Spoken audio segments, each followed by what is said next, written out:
Praises. I hope everybody is enjoying 2025. I am waiting for my food. And I was sitting here thinking about the next point, which was spiritual wickedness. I figured I'd try to tackle that, try to maximize my time. Like I said, again, we in Ephesians 6, verse 12.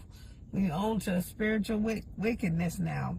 In order to understand spiritual wickedness, you got to know what the Spirit is. The Spirit of God is the Holy Spirit. That is His presence. When we operate in spirit, it's by our words of our mouth, the thoughts that are in our head. I like to always say, there was a quote that said, thoughts become things. When we think about something and we speak on it, we begin to do it. That's mind, body, and spirit. That's how they become things. Everything that you look at, a table, a chair, anything that's manifested was once a thought. And it was a thought to the point where it bothered somebody, or somebody did some behaviors and things that they need to do to bring it to pass, to bring it forth. So spiritual wickedness operates in the same way. When our spirits aren't right, when we are suffering emotional traumas or going through emotional pains, and we act on those emotions. Emotions are fleeting. When we act on those emotions, we can be wicked. Wickedness is evil.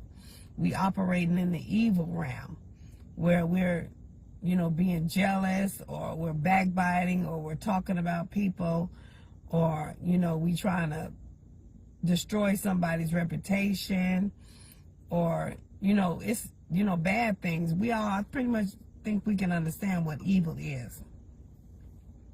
Like, I'm gonna put a scenario out there. I was in a business meeting, and I knew this business meeting was volatile. I had been going through some things, and I know I didn't want to take my emotions and put it off on these people that I had to talk to. Long story short, I got a text message talking about my income. And I'm so done with what I'm dealing with, my finances. And because I was in a moment where my emotions was high, I responded to that text message in a way that may have been over the top. I had to apologize and repent because of what I'm going through in my life set the tone that was unnecessary in this text message. What I did was I exposed a little bit of what I was going through behind the situations and circumstances of others, and it brought on an immediate meeting. You can't talk to nobody when you want to talk to them, but when you go over the top and they want to bring clarity to some things, all of a sudden you get a meeting. So it brought on an immediate meeting, which was needed. Some things needed to be clarified. But because I was sitting in my emotions in a place where I'm tired of being in a situation. I'm tired of dealing with a certain individual. This individual is a liar. They always conniving. They have that salesman pitch. You can't tell them nothing. Anytime you say something out of your mouth, they always got somewhere to come and, let you know that it's this way or that way. And if they were so educated and so experienced and knew so much, they wouldn't be sitting in the financial detriment that they're in the first place. this individual is a lot younger than me. And they always got something to say. There's no peace and quiet. If they ain't saying something, they singing. It's always some noise. It's a demonic force. It's a spirit that, I've been around too much, and it's really aggravating me, getting on my nerves to the point where I know my blessing was supposed to come, and it did, because next week I won't have to deal with this. Next week I will be out of my situation and into my own space, so I don't have to deal with it. But anytime that you're about to be released from, or you're about to get your blessing, it always gets worse. Spiritual wickedness in high places is always around. The high places are places, that are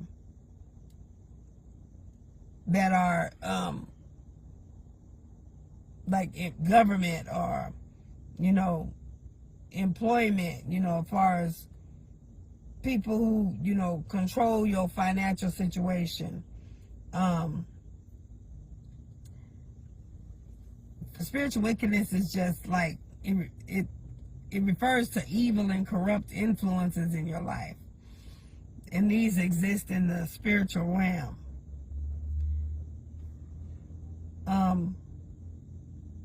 It signifies forces of evil or demonic activity that oppose God's will and seek to harm humanity spiritually, morally, or even physically.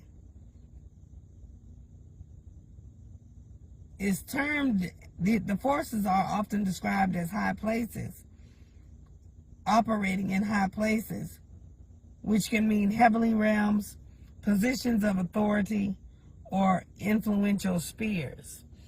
So these are places that happen to have some type of influence in your life, or some type of sense of control in your life. Like I said again, our employment, the flow of our income. That's what the major thing with me is that's how the enemy really attacks me, is by my income.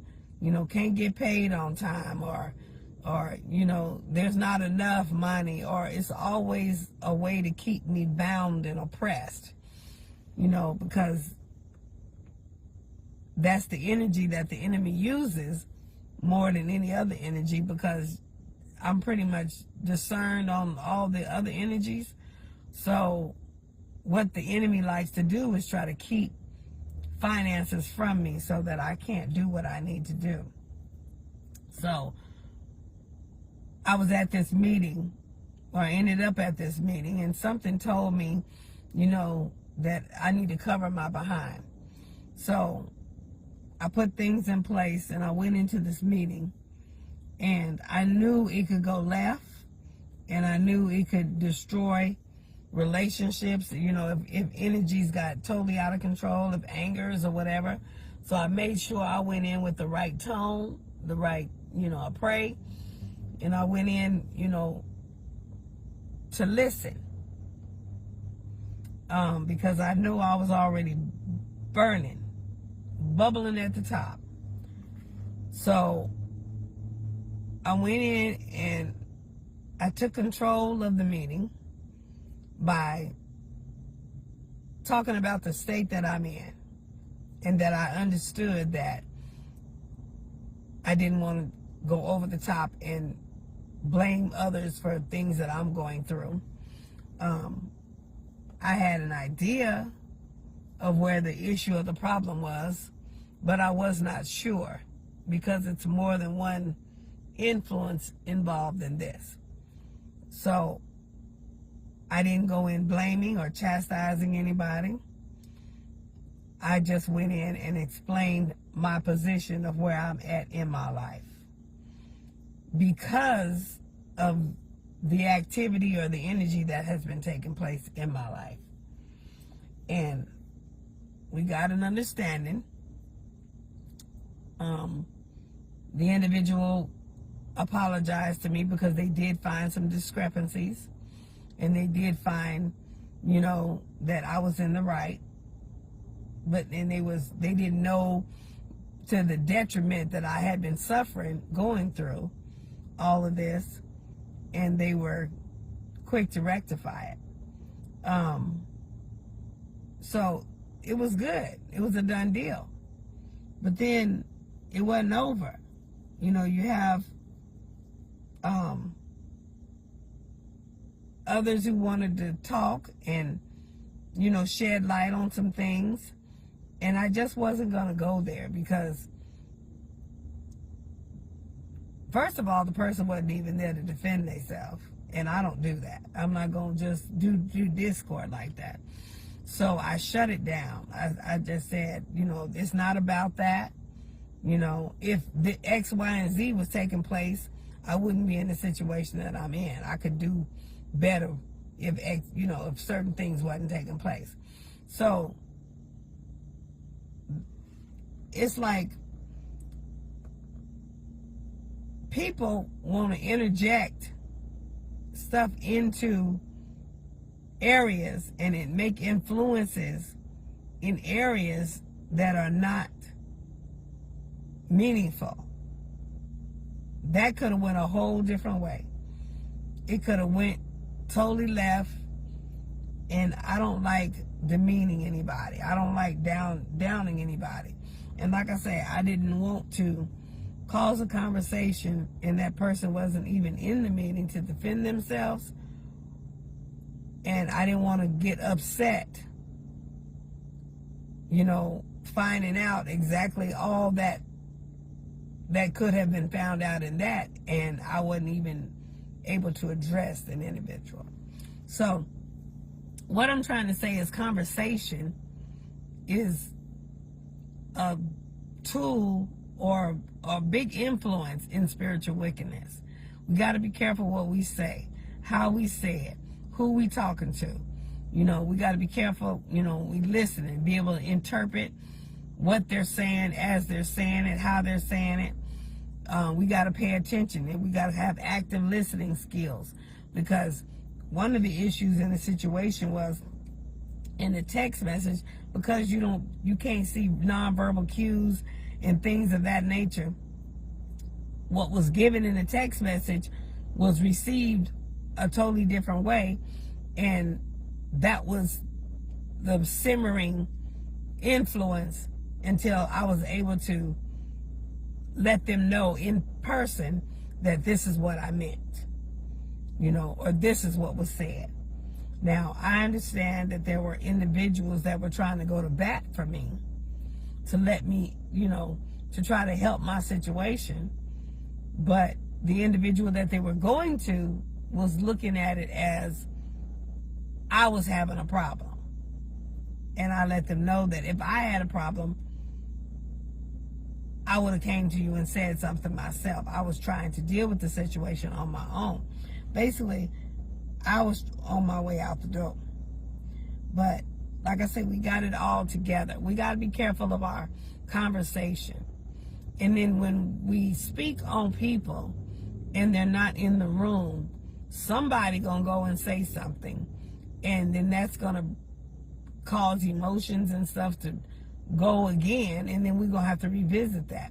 That's why it's best that if everybody's in the room at the same time, that nothing can be said, ain't nobody to run to. So like I said, I'm always gonna be able to shut stuff down when everybody's not in the room. Not saying that anybody is trying to do something wrong or speak on anybody. It's just best to have all people present.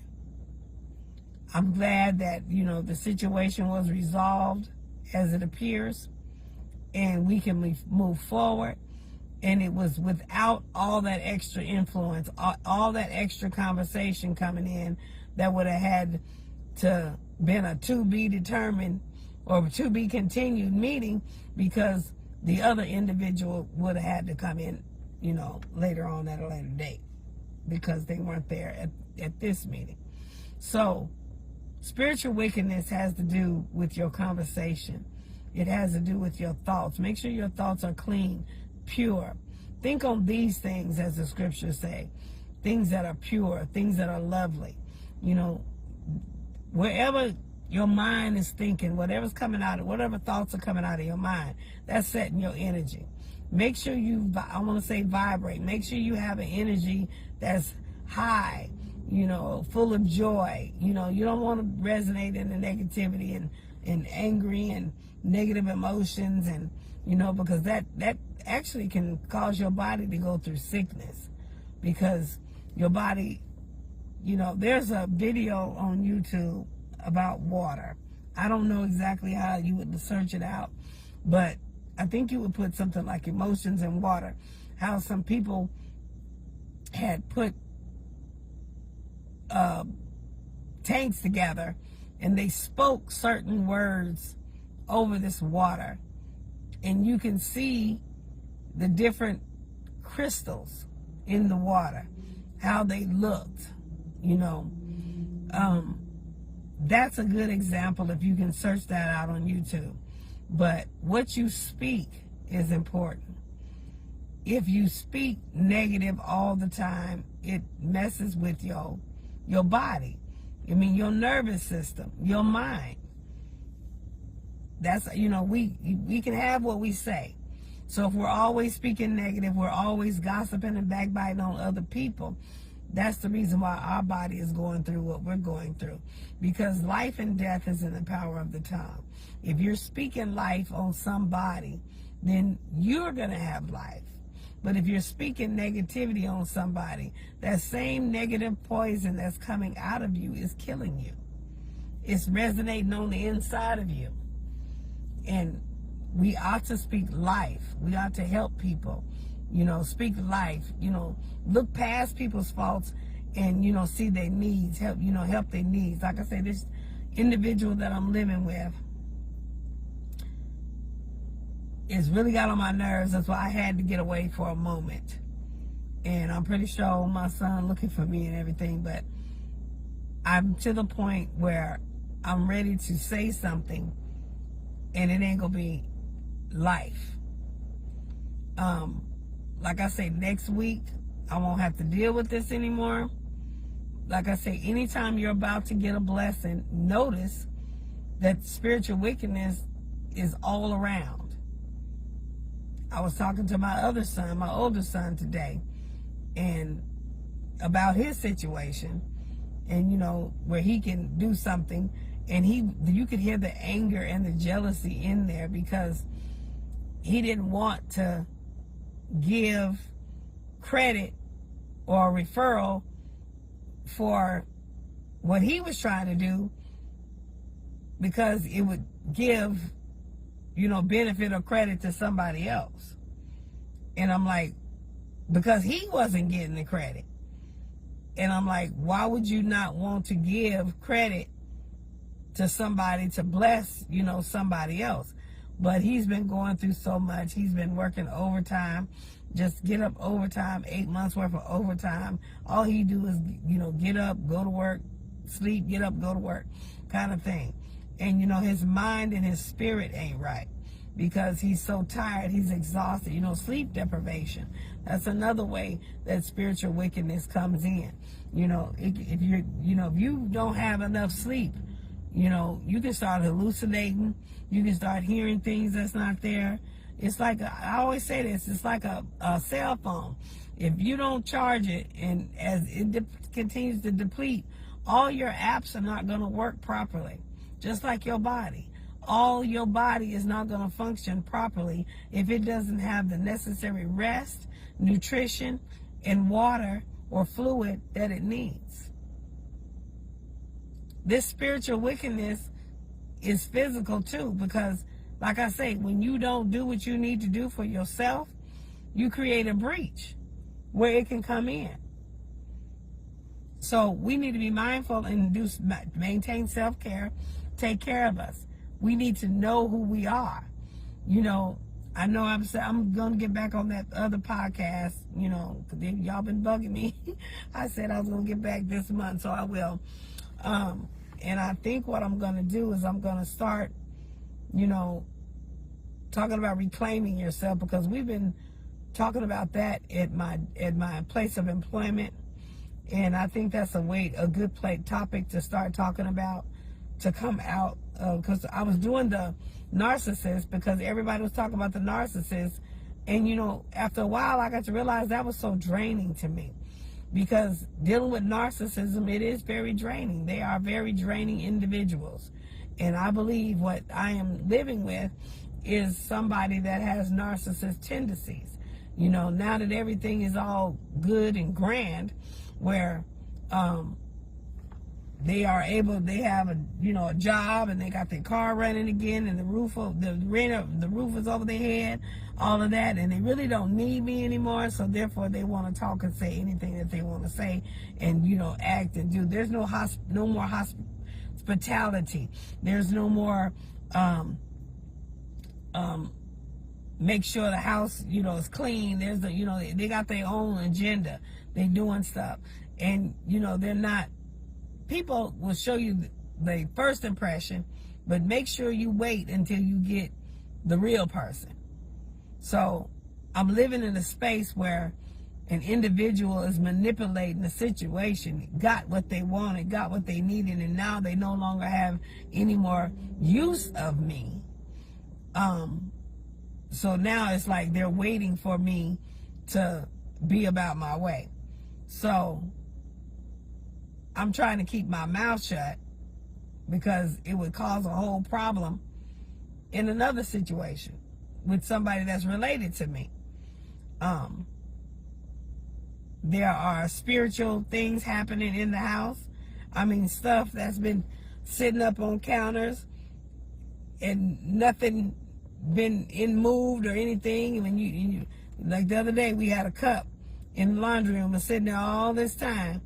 Finally decided to drop off and hit the floor about now in the middle of the night. So there are spiritual demonic forces taking place. It's like heaven and hell trying to reign on the same plane. So you got to be mindful of your atmosphere, your environment, the energies that's around you. Everybody ain't for you.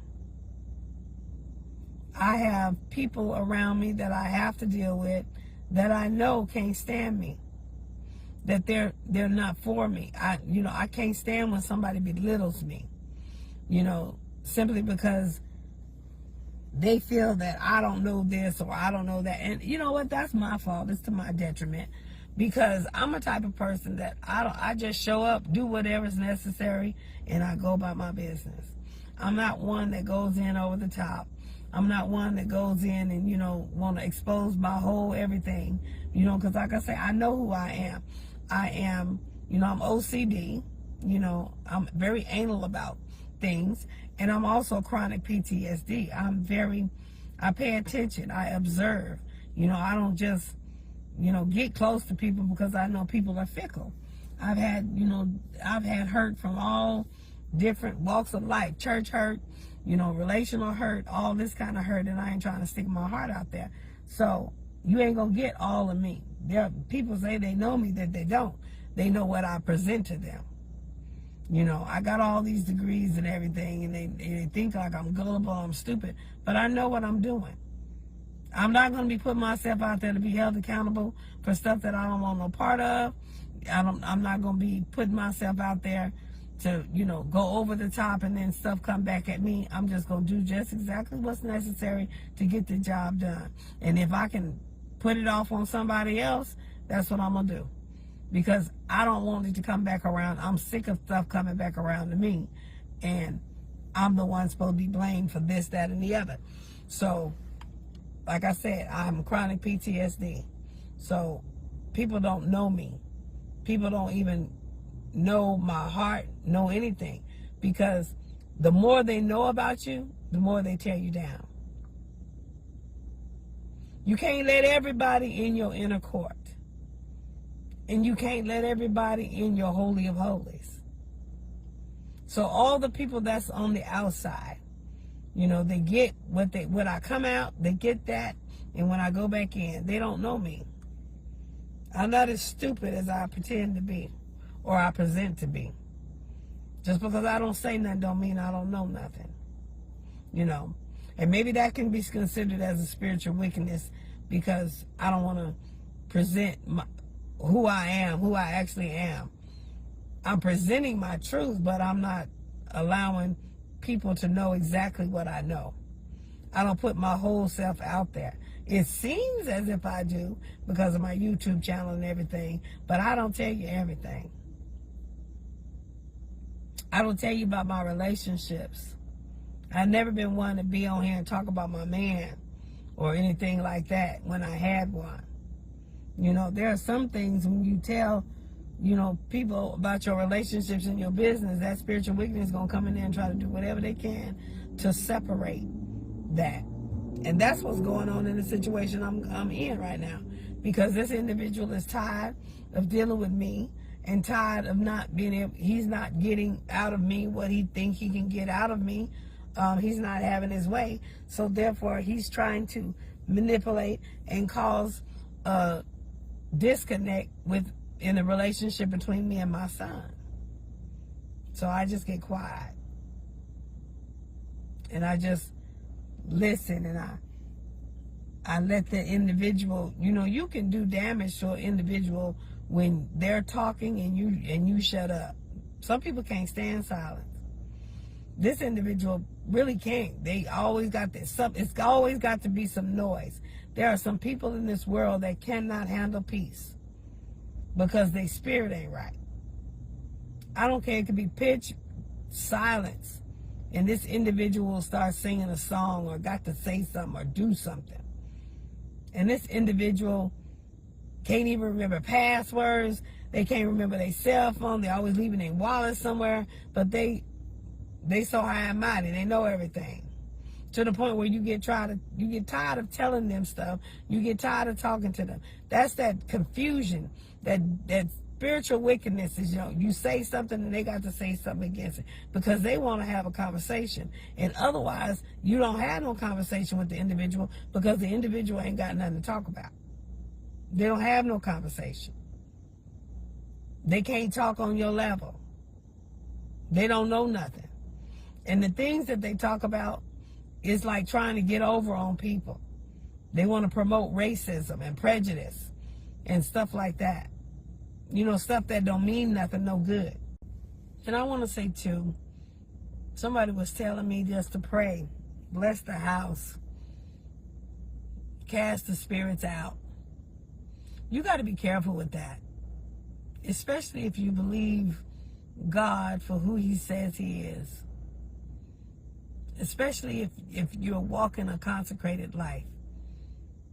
If you believe God, I mean, we got a lot of people putting on these fasts right now, the Daniel fast, you know, and that's the cliche, the top of the hour, first of the month thing. Everybody want to put on this Daniel fast in whatever variation, shape, or form that they want to put in on. You know, you got people that's putting their spin on it. You know, the Daniel fast, you know, is a book. You can read how it actually is. And a lot of people can't do it the way it's supposed to be done because you can't just throw yourself into stuff like that. You have to work your way up to it. So, but what about living a consecrated life where you don't have to throw on a fast, but every day, you know, you fast something to the Lord. That means you're thinking and consecrating yourself something to the Lord. That's the reason why I walk the way I do. I don't have to throw on no fast because I'm always fasting and praying and doing something of that nature every day of my life that God give me to wake up with breath. I don't have to throw a Daniel fast because I'm already in fasting or consecrated. It may not be a fast where I'm not eating all day for 21 days or whatever, but it's a fast to where I'm always praying and keeping God first in my life. You know, and I make I'm not subject to my flesh. I deny my flesh a lot to the point where some people think that, you know, I don't have a life or whatever. I need to come out and, you know, that's that compromise. I'm not doing that compromise. But we got all these rituals and stuff where everybody want to throw on a Daniel fast in January. You know, and everybody got their spin on it. Some people eat vegan food. Some people, you know, do it till what, 3 o'clock. Some people, you know, they got their own, you know, ways, and that's fine, you know, not being judgmental. But you can't judge somebody because they don't do the Daniel fast the way you think they should do the Daniel fast. And to be honest, you shouldn't even call it the Daniel fast, because if you're not doing it the way God had Daniel do it, how it's written, then you doing something else. You're not doing the Daniel fast. You're doing your form or your variation of worship. And if God blesses you with that, to him be the glory. But if you just doing something to say you've done something, and you ain't seeing no change in your life, I mean, you don't have the power of God in your life as you're worshiping him with this fast or whatever variation of the fast you're doing, then obedience is better than sacrifice. But like I say, people got their own spin on things. They lean into their own understanding to do what they want to do. And that's not always the will of God. But you got to be careful about praying in people's house, because you'll cause a confusion. You'll cause things to happen in the spiritual realm in that house to where it may make it worse. There was a time that I walked into my mama's house, and my baby sister's husband walked out, never walked back in.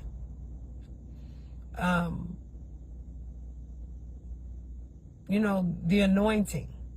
You know, when you walk in praying, there was a time I went and blessed the house, and that house is no longer standing anymore. You got to be careful. You can't just walk in people's houses praying, you know, casting out without their permission, first of all. Because when you do, you cast it out or whatever, and that demon comes back and finds, or that spirit comes back and finds that place clean, it's going to go get 7 more worse than it. And then it's going to penetrate. And, you know, if it gets in, then it's all kind of confusion. If I was to pray in this situation or bless the house as I was asked by the individual, but I didn't because I know that's my son's house, there would be so much confusion and everything going on in there, and I don't want to cause a situation to where they're no longer roommates and my son can't pay the bills by himself in the apartment. So I can't go in there with that takeover spirit. I want to pray and cast people out. So you got to be careful what you're praying for. You got to be careful of how you're praying. You know, we always talk about, you know, I make jokes about pray. Get them, Lord, get them, you know. But, you know, I'm careful about what I pray, because I understand that God's word doesn't return to him void. And that's why I say, thy kingdom come, thy will be done. And whatever God's will is, it's whatever God's will is. So when you're trying to pray on people, like I said before, you know, be careful when you ask to pray, because there are people praying for you, and then there are people praying on you. So the enemy pray too. Evil prays too. Evil forces. You know, prayer is talking to the spirit in the spiritual realm, whether it's talking to Satan or talking to God. So for me to go in there and bless the house and pray and anoint it, and, you know, that ain't my house. It could cause confusion. And next thing you know, my child be sitting by herself wondering how he gonna pay his bills. You got to be careful. Don't just run around praying in people's houses and praying and stuff like that. You go to God and make sure God give you wisdom and understanding. It said, all you're getting, get an understanding. Yeah, we can pray for them. I can pray for them, but I have to be careful what I pray. Because God is going to honor the desires of my heart. Because I'm walking obedience to Him. When people do me wrong, and they don't understand the confusion that's going on in their life, why they can't do this and why they can't do that, financial turmoil or whatever, it's because they're not doing the children of God right. That's what that scripture means. Touch not thine anointed, do thy prophet no harm. When you cause an anointed individual to suffer, you're going to suffer. That's spiritual wickedness. If you cause an anointed individual to live less than, that's going to cause all kind of mess in your life. Because God's anointed is the head and not the tail. We are above and not beneath. So, be careful how you put your mouth on people. Be careful how you pray about people. You just get mad and want to go pray and all this stuff, and then next thing you know, something happens and that person is no longer there. And then the others are dealing with all kind of turmoil and dealing with stuff. Don't play with God. That's why I'm quiet. I sit and I pay attention. I take a lot of stuff for a long time before I pray. Because I know when I pray, heaven moves.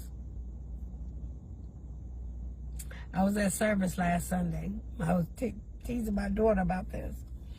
I was at service last Sunday, and I posted it up on the video. She was prophesying. God was speaking to her, whatever. And I did what God say do, the word that He gave me to give. And He told me that He was this week. I believe God. I told my daughter we were approved. And she was like, I didn't know. She's so happy. I said, you act like you didn't believe what God said. I told you Sunday God said we was going to be approved. Now she's so happy and everything. I guess she didn't pay attention or whatever. But when you live a consecrated life and you talk to God on a regular, you can say something and God will give you the desires of your heart. That's how that works. Imagine opening up your mouth. There's we trying to do vision boards. And my vision board, I can't have like no cardboard hanging nowhere because I'm always going somewhere. I'm always in the car or whatever. And I can't sit and look at stuff like that. So my vision boards are normally on my electronic devices, like my cell phone, my tablet, my computer, stuff like that. I do a PDF file.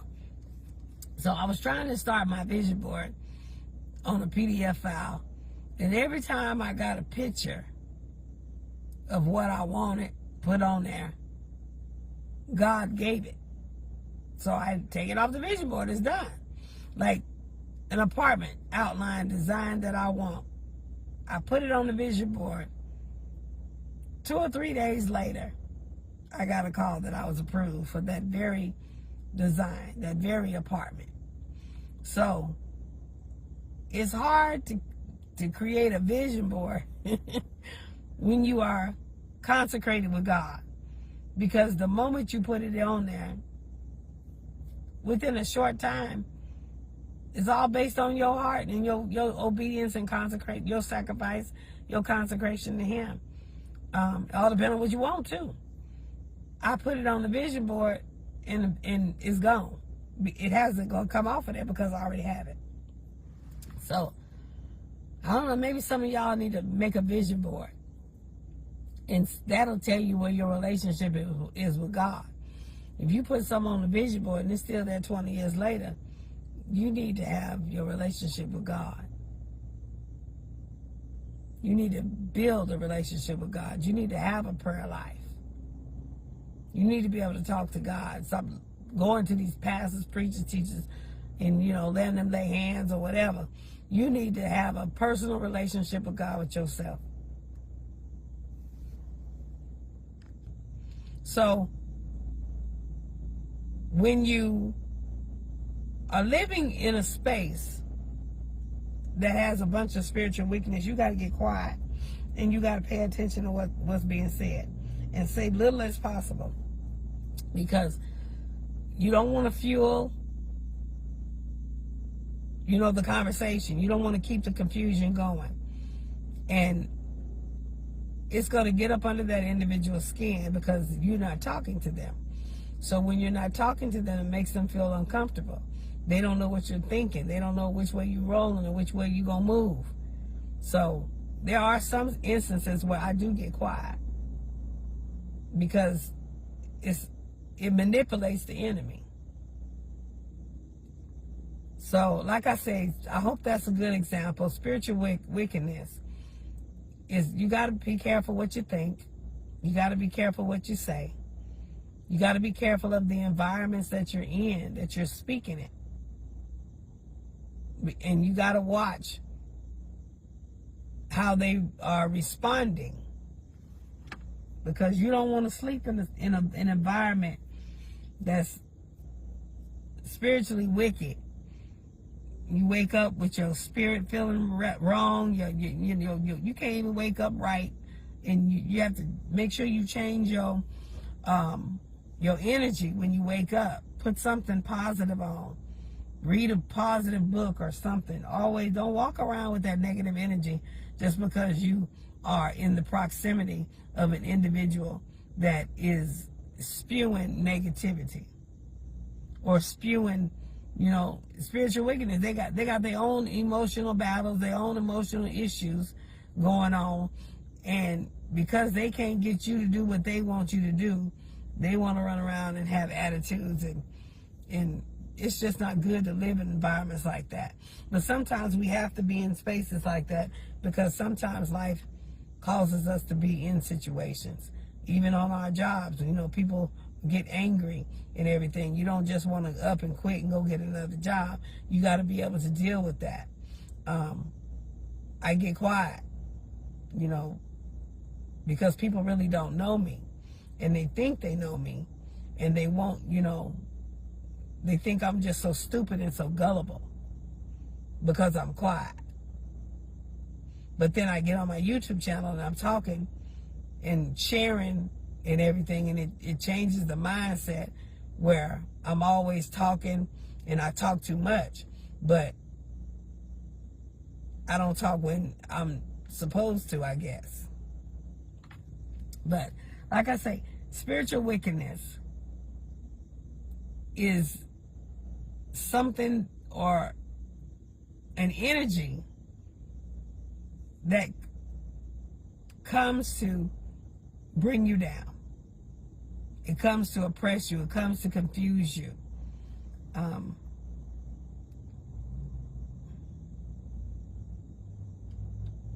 It is a deception that leads people away from the truth. It's very deceptive.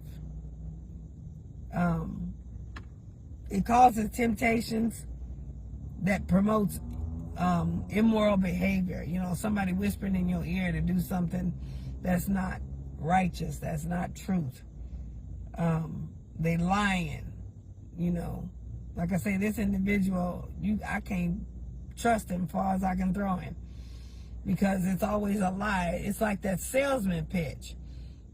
Everything is always, they try to get over on you. They try to convince you their portion, their side of the story, and they try to wear you out to where you say, okay, forget it. Yeah, we just gonna do it your way. I'm not one of those type of people. If I say no, my no is no. If I say yes, my yes is yes. So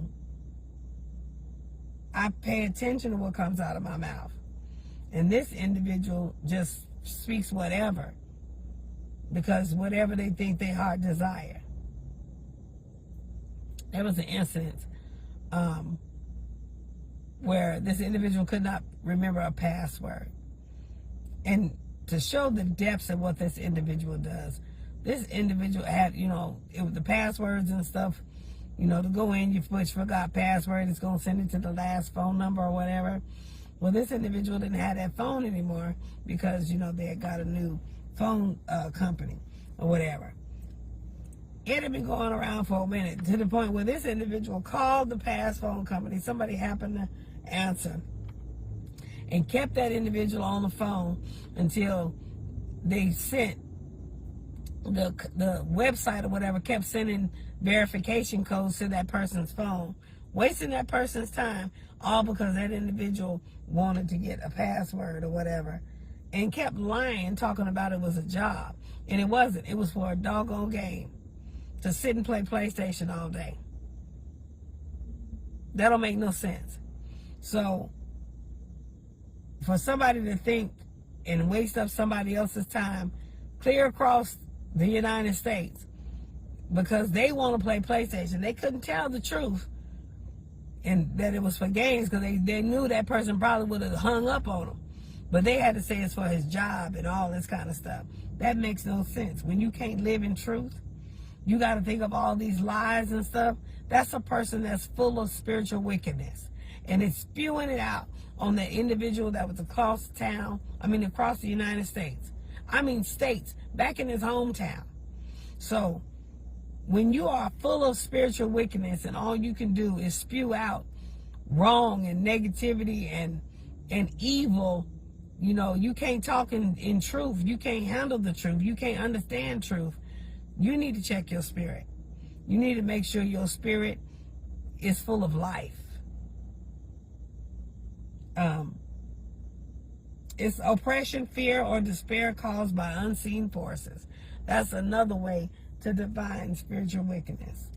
Spiritual wickedness comes to oppress. It comes to cause fear. And you find yourself in despair by things that you can't even see that's going on around you. People talking about you, rumors, gossip, going on around you. You don't know what's going on until it's exposed. You think you're doing what you're supposed to do. You think you're doing good. You think you're going on, but simply because somebody got some jealousy or they can't stand you, or maybe they see you being promoted and they don't like it. They got something against you. They look down on you. There are people, because, I walk in love. I have the Spirit of God in me. Love is the Spirit of God. I walk in love. And, I walk it in a way to where, I ain't gonna say it's easy, but I walk it in a way to where I can love my enemies. And, things just go good for me. When I find out where my disconnect is, I disconnect. I walk away. I shake the dust or whatever, And when you shake the dust, it don't always mean totally disconnecting, because there are people, like I said, with a job, you can't just totally disconnect unless you go get another job. It's not good to disconnect without a job and then you have to go find one. You need to have one, then you disconnect. But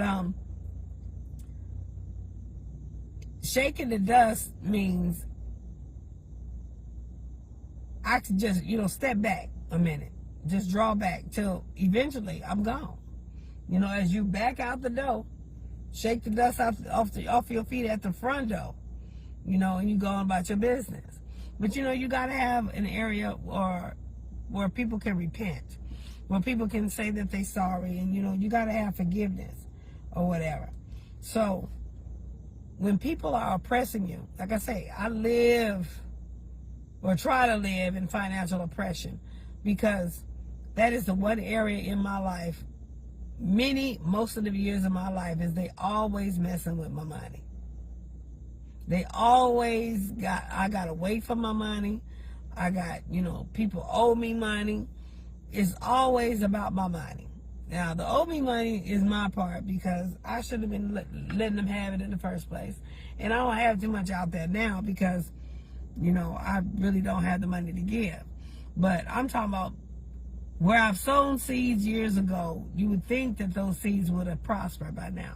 That's another thing. You got to make sure you're sowing in fertile ground. You got to make sure you're sowing into somebody that will do the same for you as you're doing for them. If you always sowing seeds into other people that will not do nothing for you or don't care for you, you can't get nothing out of them when you need to stop sowing into them.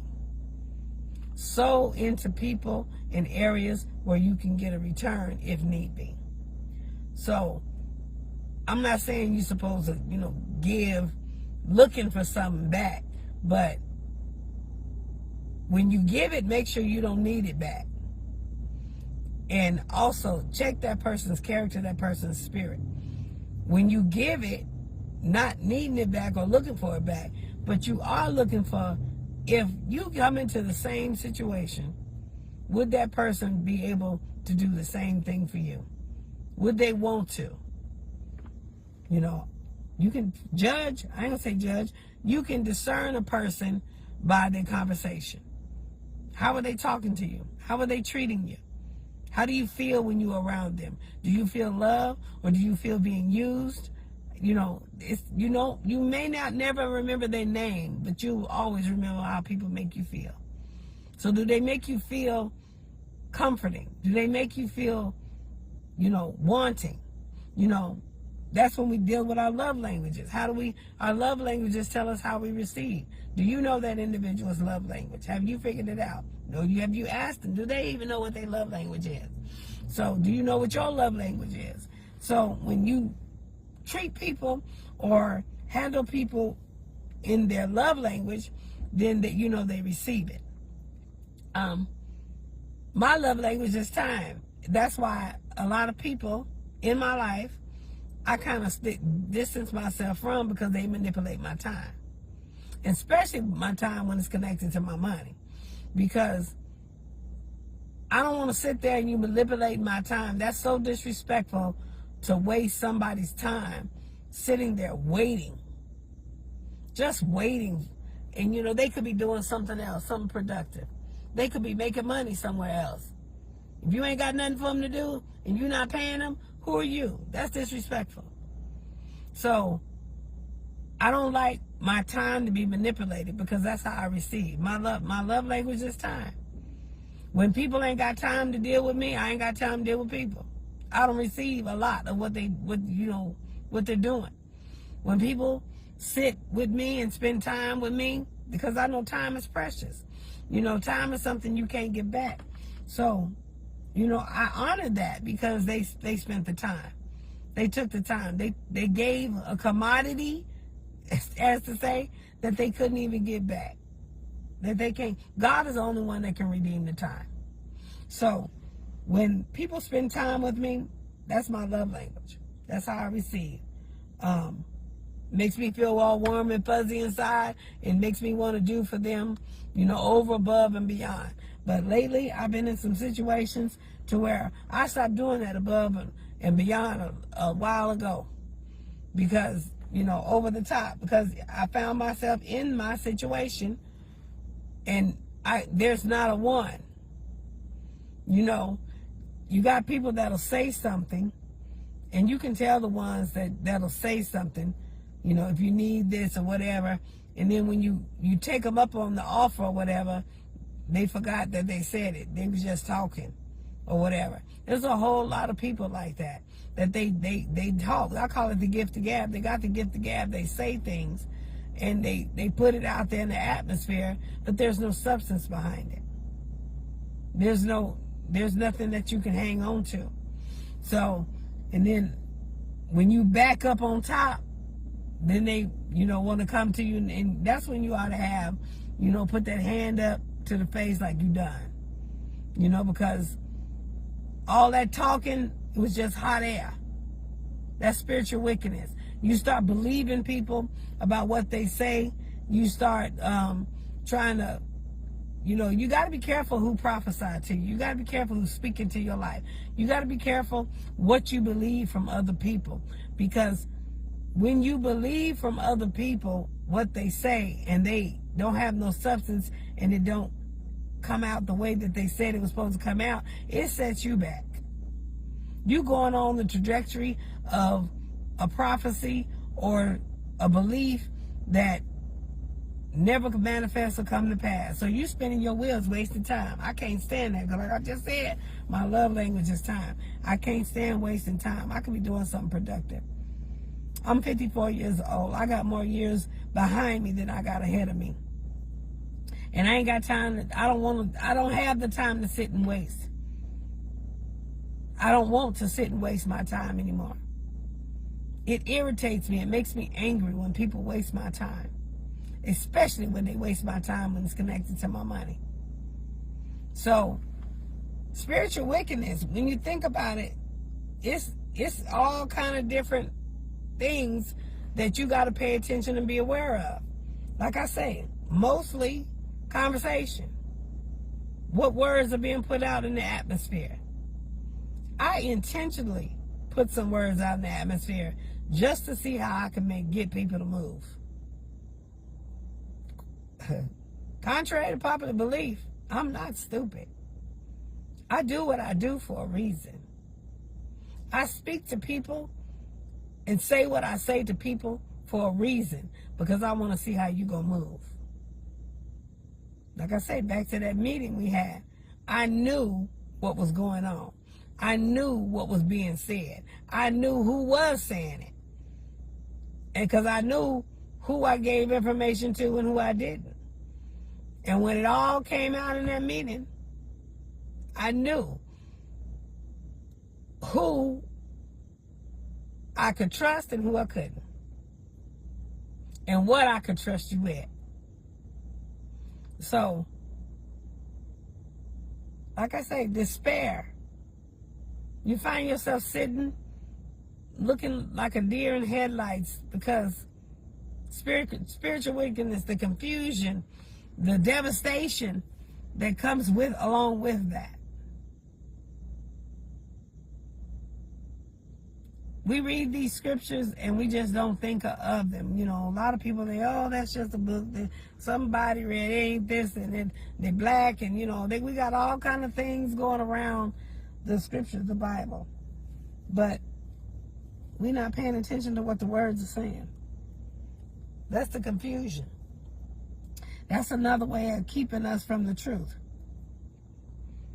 We want to talk about who wrote the Bible and what translation and all this kind of stuff, instead of just sitting there reading it to study to show our own self-approved to see what we get out of it.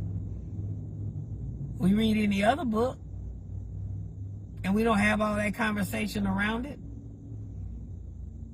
Instead of just being quiet and reading the book and see if it benefits us. Don't matter if it benefits somebody else. Make sure it benefits us first. If it don't benefit me, or you can't find no benefit in the book, it ain't gonna bother make you no difference no way. So make sure what we're into is benefiting us. That way we can speak on it. And make sure we can speak life. I'm gonna cut this one now. I was just thinking, you know, about the spiritual wickedness. About time for my food to get ready. Be mindful of what you're spewing, what spirit is spewing out of your mouth. Because out of the mouth, that's what defiles a person. It's not so much what goes in your mouth, but what comes out your mouth defiles you. It's how you carry yourself. You know, basically just how you carry yourself can get you in doors that no man can close or no man can open. You know, doors of reputations and promote you based on your conversation, based on how you carry yourself.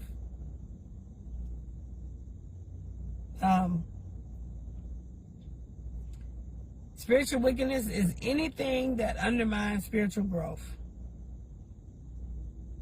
Anything that undermines integrity, or anything that doesn't align with divine principles. So, like I say, short form is, if it's not promoting life, then it very well may be spiritual wickedness. Evil trying to bring you down. Evil trying to make you sick. Living in an atmosphere or an environment that's depressing. You know, maybe living in an apartment that you don't even like.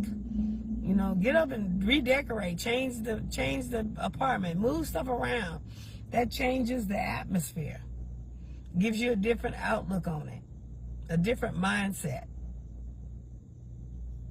You know, maybe make new relationships, new friends, or whatever. You know, make sure your environment is feeding you positivity, good stuff, more than is negative. I mean, you got to have a little negative, because you don't have some negative, you can't grow. You got to be able to get over hurdles and things of that nature. But I already know, like I said, with the situation I'm living in right now, I already know where my door going to be closed and where my door going to be open next week. So, this individual has shown themselves, and they are not going to be as invited as they would want to be. People will show you themselves if you just pay attention. I know the people in my life that just use me because they getting something out of me. But when they can't get nothing out of me, they don't want nothing to do with me. They don't answer the phone, none of that. If I can't benefit them, they don't have nothing to do with me. And I don't look for anybody. They always find themselves with me. So I'm always doing for people and going over and above and beyond for people, and knowing that they ain't gonna do nothing for me. So that's why I go on sabbatical. That's why I disconnect for a season, and people be looking for me, because it's so draining. I have to, refurbish, reclaim, renew my spirit. I have to restore my spirit, get around positive things in my word, my gospel, get into areas of feed, get my cup to overflow again. If my cup ain't overflowing, I shouldn't be giving out. Because we're supposed to give out of our saucer, not out of our cup. What's in the cup is for you. That's what God gave you. But when you start giving out of your cup, you start depleting, you start draining. And I've been around a lot of people that are draining lately, and I find myself, I had to go off. Like I said today, I had to go off and just be to myself. Because it's draining. You can't think straight. It gives you a headache. I mean, it physically messes with you when you are in an environment and there's spiritual wickedness and activity going on around you, and it's that pull on you. I had to get away and get in an environment that is positive and can feed my spirit. That way I'm able to go back into this environment with a different mindset and have, enough energy to combat it. You don't never want to be in an environment where somebody's just bringing you down, talking you down, wearing you out. Be it physically, mentally, emotionally, spiritually. You don't want to be that. That's that spiritual wickedness. You got to align with the Spirit of God. That's love, life. Love and joy, the fruits of the Spirit, are fulfilling. If you're not experiencing that in the atmosphere, you got to come out bubbly, overjoyed with with the fruits of the Spirit, in order to be able to deal with life on a daily basis. There are certain people that I get around, just being in their presence, is love. It's restoring.